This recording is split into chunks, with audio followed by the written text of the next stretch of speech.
નમસ્કાર દર્શક મિત્રો, પ્રાદેશિક ન્યૂઝમાં આપની સાથે હું પાર્થ વેલાણી।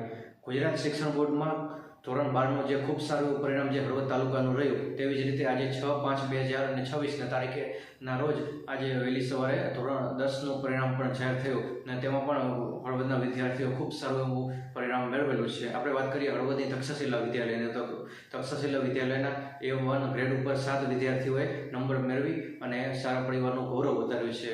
તો આપણે કોને કોને કેટલો નંબર અને કયા વિદ્યાર્થીઓએ કેવું પરિણામ મેળવ્યું એની વાત કરીએ તો A1 ગ્રેડ પર મૈત્રી કપિલભાઈ વિરજાએ 98.50 સાથે A1 ગ્રેડ મેળવી અને પ્રથમ નંબર એમને મેળવેલો છે। જ્યારે પ્રિયા ભરતભાઈ, હાર્દિક ભીખાભાઈ, સાહિલ સુરેશભાઈ, ઉર્મિલા રમણીકભાઈ, જયદીપ દિનેશભાઈ અને વિદ્યા કિશોરભાઈએ પણ A1 ગ્રેડ મેળવી અને તક્ષશિલાને 4 ચાંદ લગાવ્યા છે। અને સાથે વિરલ નવગણભાઈ, કર્મા દિનેશભાઈ, કૃષિ ખીમજીભાઈ, વિજય નારાયણભાઈ, સાવન ગોપાલભાઈએ પણ A2 ગ્રેડ મેળવી અને સર્વશ્રેષ્ઠ રિઝલ્ટ જે હળવદમાં જે તક્ષશિલાનું આવ્યું છે મિત્રો। તો આ નિમિત્તે શાળાના MD મહેશભાઈ પટેલ અને રમેશભાઈ કૈલાએ એમને પણ આ વખતે પેંડાની જગ્યાએ ઝાલમુરી ખવડાવી અને તમામ વિદ્યાર્થીઓને મોં મીઠું કરાવ્યું હતું અને તમામ વિદ્યાર્થીઓને ખૂબ ખૂબ અભિનંદન। નમસ્કાર।